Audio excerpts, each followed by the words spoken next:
Hello everyone, this is Sakshi Vaishnoi. Welcome to Magnet Brains competition. तो इस video में हम लोग क्या देखेंगे, इस वीडियो में हमारा जो एग्जाम है जैब, इसका जो पेपर 1 है principles and practices of banking, इसका module B functions of bank का topic delayed payments to MSME देखने वाले हैं। नाउ लास्ट वाले टॉपिक में या लास्ट वाले वीडियो में हम लोगों ने समझा था एमएसएमई डेवलपमेंट एक्ट 2006 के बारे में, उसके अंदर क्या क्या वेरियस प्रोविजंस थे, ये सारी चीजें देखी थी। एंड उसी पर्टिकुलर वीडियो में हम लोगों ने एक कंसेप्ट देखा था, that was of delayed payments. Now what are delayed payments to MSME और इसे कैसे डील किया जाता है। अब बेसिकली होता क्या है, जो एमएसएमईज होते हैं, ये जो स्मॉल एंटरप्राइजेस होते हैं, इनसे जो है वेरियस जो लार्ज एमएनसीज हैं, जो लार्ज एंटरप्राइजेस हैं, वो भी परचेजेस करते हैं। साथ ही साथ जो स्मॉल एंटरप्राइज है वो भी जो है वेरियस चीजों को, वेरियस जो उनके प्रोडक्ट्स हैं उनको परचेज करते हैं। नाउ द थिंग कम्स कि एक बिजनेस में नॉर्मली ये होता है कि जिस टाइम पर जो है सेलिंग परचेजिंग की जाती है, सेम एग्जैक्टली उसी टाइम पर पेमेंट हो ये जरूरी नहीं है। तो पेमेंट क्या होता है, पेमेंट जो है वो एक काइंड ऑफ, हम ये बोलेंगे कि डेफर्ड पेमेंट वाला जो कंसेप्ट है वो यहाँ पर आएगा। दैट इज, आज हम सारा जो है परचेजिंग सेलिंग कर रहे हैं, बट जो मनी का एक्सचेंज है वो हम किसी फ्यूचर डेट पर करने वाले हैं। Now let's take an example कि अगर मान लो कि कोई एक एमएसएमई है, कोई एक ए एंटरप्राइज है, उसने बी एंटरप्राइज को कुछ सेल किया। अब जो बी एंटरप्राइज है वो जो ये मनी है वो नहीं दे रहा है ए एंटरप्राइज को, तो ऐसे में ए एंटरप्राइज क्या करेंगी, क्या जो है वो कर सकते हैं और कैसे जो है वो अपने इस पेमेंट को वापस ले सकते हैं, इस चीज के बारे में हम लोग इस पर्टिकुलर वीडियो में पढ़ने वाले हैं। हम लोग इस पर्टिकुलर वीडियो में एक जो गवर्नमेंट लॉन्च्ड ऐप है उसके बारे में भी पढ़ेंगे। एक पोर्टल जो है उन लोगों ने बनाया है, गवर्नमेंट ने बनाया है, दैट इज एमएसएमई समाधान। उसमें कैसे वर्क किया, उसमें वो कैसे वर्क करता है और कैसे जो है इन एमएसएमईज को उनका जो पेमेंट है वो रिसीव करने में हेल्प करता है, उस चीज को भी हम लोग समझने वाले हैं। तो चलिए स्टार्ट करते हैं और देख लेते हैं कि कैसे जो है डिलेड पेमेंट्स को जो है कवर अप और सेटल किया जाता है। So as per the MSMED Act 2006, the payments in respect of supplies made by MSE units should be received on or before the date agreed on between him and the supplier in writing, or in case of no agreement before the appointed date, the agreement between seller and buyer shall not exceed more than 45 days। ठीक है, अब देखो various चीजें हो सकती है, हो सकता है एक सेलर और जो परचेजर है उनके बीच में प्रॉपर एग्रीमेंट हुआ है कि इस पर्टिकुलर डेट पर जो है हम आपको पेमेंट कर देंगे। ठीक है, ए एंटरप्राइज और बी एंटरप्राइज के बीच में ये जो सेलिंग परचेजिंग हुई, तो इसमें दोनों एक म्यूचुअल उस पर आए थे कि जैसे कि 31 मार्च को कुछ जो है सेल किया ए एंटरप्राइज ने, तो इनने जो है आपस में क्या किया, एक जो है पूरी डीलिंग की और पूरा जो है एक म्यूचुअल अंडरस्टैंडिंग पर आए कि 1 मई को जो पेमेंट है वो बी एंटरप्राइज ए एंटरप्राइज को कर देंगे। अब अगर 1 मई को नहीं करते हैं तो फिर आगे की क्या चेंजेस होंगे वो देखा जाएगा। अब ये तो हो गई क्या कि ये एग्रीड डेट थी। इसके अलावा अगर कोई एग्रीड डेट नहीं, अगर इन दोनों के बीच में कोई एग्रीमेंट नहीं बनाया गया है, तो 45 डेज जो है ये मैक्सिमम जो है कंसिडर किए जाते हैं। अगर कोई भी जो है परचेजिंग सेलिंग की गई है तो उसका जो पेमेंट है वो सेटल हो जाना चाहिए विद इन 45 डेज। ठीक है, तो ये 45 डेज का जो मार्जिन है ये एक जो है एक पूरा जो एक्सटेंडेड वर्जन है वो बताया गया कि इससे ज्यादा जो है डेज नहीं कंसिडर किए जाएंगे। ठीक है, in case of failure to effect the payments, the buyer is liable to pay compound interest with monthly rest to the supplier on the amount from the appointed day or on the date agreed at 3 times of bank rate notified by the Reserve Bank। ठीक है, now क्या हो रहा है इस चीज को समझ लेते हैं, कैसे जो है पेमेंट किया जाएगा इसे समझते हैं। देखिए हम लोगों ने एग्जाम्पल लिया है किसका, ए एंड बी एंटरप्राइज का। ठीक है, ए और बी का लिया है। ए जो है वो है सेलर एंड बी जो एंटरप्राइज है ये है परचेजर। नाउ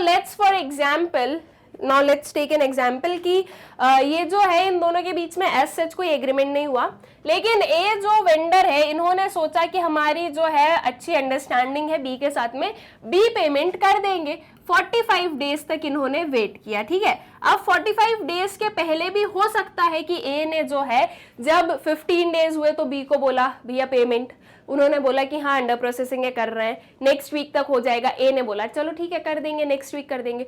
30 डेज हो गए, 30 डेज के बाद में जो है ए ने बोला फिर से बी को, बी ने उस चीज का कोई रिप्लाई नहीं दिया, ठीक है। फिर उसके बाद में जब 40 डेज हुए तो फिर से ए ने बोला बी को, बी ने फिर से कोई रिप्लाई नहीं दिया। फिर 45 डेज हो गए, जो कि एक पूरा एक्सटेंडेड पीरियड हमारे पास में है कि 45 डेज से ज्यादा तक जो है ये पेमेंट अटका के नहीं रखा जा सकता है।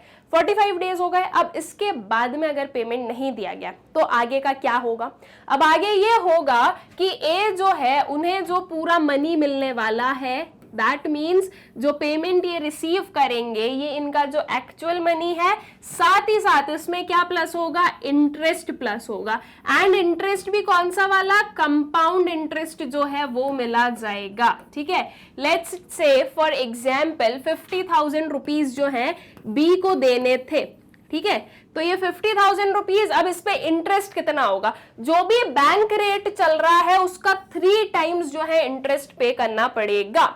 Let's take for an example जो बैंक रेट है वो चल रहा है आपका 5% का, ठीक है। अगर 5% बैंक रेट है तो जो इंटरेस्ट पे किया जाएगा वो 15% पे किया जाएगा, 3 टाइम्स जो है वो ज्यादा पे करना है। अगर 6% बैंक रेट है तो उसका जो है 3 टाइम्स क्या होगा? इंटरेस्ट पे करना पड़ेगा, ठीक है। And this would be a compound interest, alright. Monthly rest के बेसिस पर जो है कंपाउंड इंटरेस्ट जो है वो पे किया जाएगा। जैसे जैसे मंथ्स बाय मंथ्स बढ़ते जाएंगे इंटरेस्ट जो है उतना बढ़ता जाएगा, ऑलराइट। सो आई गेस इतनी जो चीज है वो समझ में आ गई आप लोगों की, कैसे जो है कितना मनी जो है इस पर्टिकुलर ए एंटरप्राइज को मिलने वाला है for his delayed payments.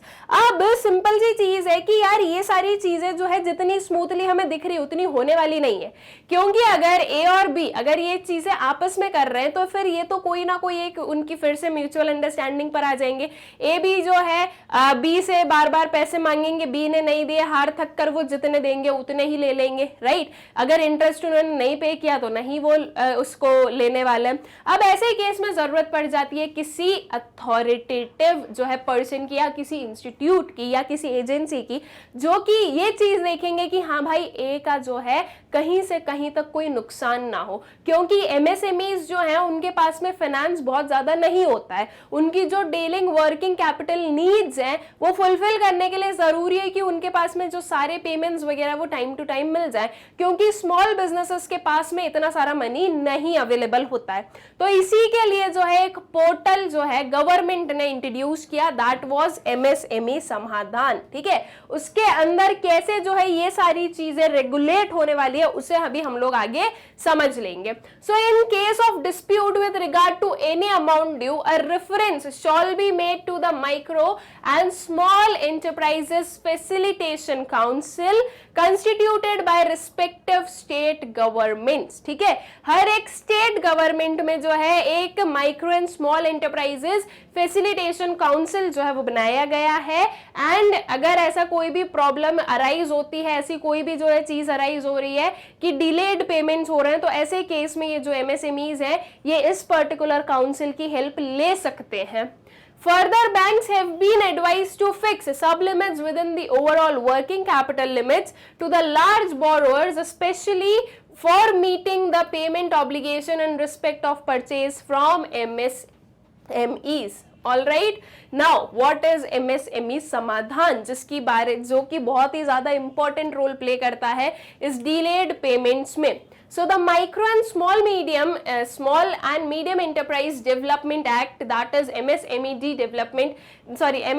Act 2006, contains provisions of delayed payments to micro and small enterprises, that is MSEs, section 15 to 24. State governments to establish Micro and Small Enterprises Facilitation Council, that is MSEFC, for settlement of disputes on getting references filing on delayed payments, ठीक है। So that means ये जो है हमारा micro and small enterprises facilitation council है, ये properly इसका काम क्या है कि ये जो सारे डिस्प्यूट्स हैं उन्हें सेटल करना, जो भी डिलेड पेमेंट्स के जो है रेफरेंस में फाइल किए गए हो।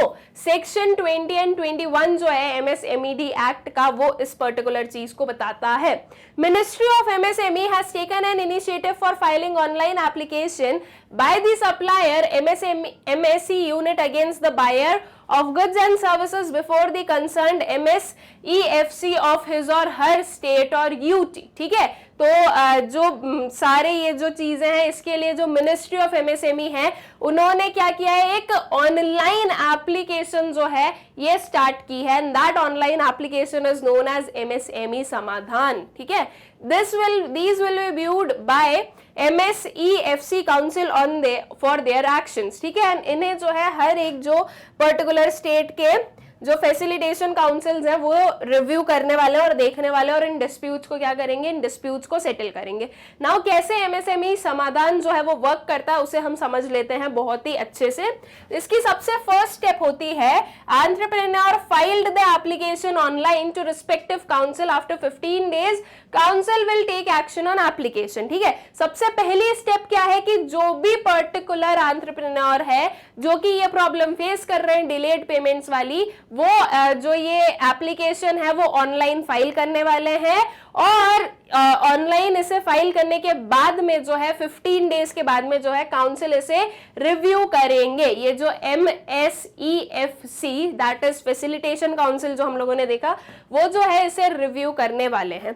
फिर सेकेंड स्टेप में जो है online intimation will be send to both entrepreneur and responded by mail. Second step में क्या करेंगे, ये काउंसिल ने जो है 15 डेज के बाद में उस पर कोई एक्शन लिया। अब एक्शन में क्या लिया जाएगा कि जो रिस्पोंडेंट है दैट मींस जिसके अगेंस्ट जो है एप्लीकेशन फाइल की गई है जो कि पेमेंट नहीं दे रहा है, साथ ही साथ जो एंटरप्रेन्योर है जिसे पेमेंट चाहिए, उन दोनों को जो है मेल के थ्रू ये चीज बताई जाएगी। ठीक है, कि हाँ आपका जो पेमेंट है वो ड्यू है ना, आप पेमेंट कर दीजिए। दैट मींस एक काइंड से क्या है, एक काइंड से उन्हें रिमाइंड करवाएगा कि आप पे कर दो, और अगर नहीं करोगे तो आगे के जो है वेरियस एक्शंस हम लोग लेने वाले हैं।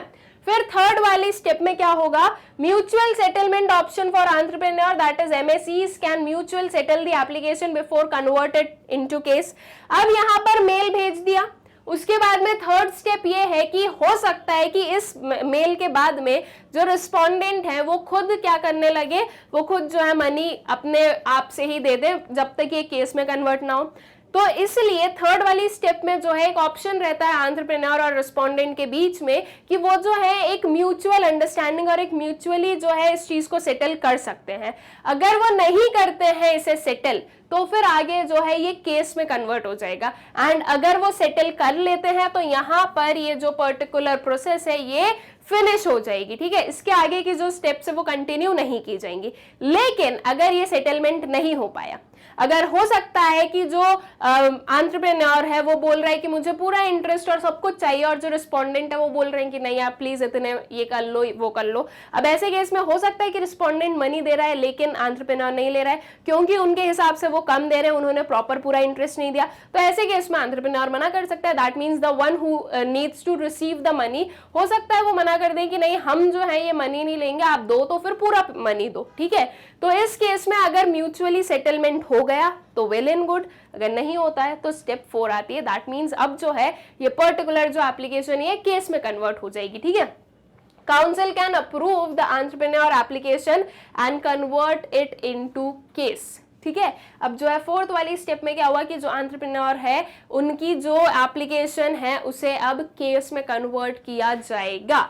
Then comes fifth, council can reject the entrepreneur application. ठीक है, जो काउंसिल है वो एंटरप्रेन्योर की जो एप्लीकेशन है उसे रिजेक्ट कर सकते हैं अगर उन्हें लग रहा है कि नहीं इसे जो है और आगे बढ़ाने की जरूरत नहीं। यहाँ पर जो है एक जो पर्सन है जो एंटरप्रेन्योर है जिसको मनी लेना है उसके पार्ट पर अगर कुछ लग रहा है कि नहीं कुछ गलत है या जो है ये चीजें सेटल हो सकती है तो वो जो है रिजेक्ट भी कर सकते हैं एप्लीकेशन को।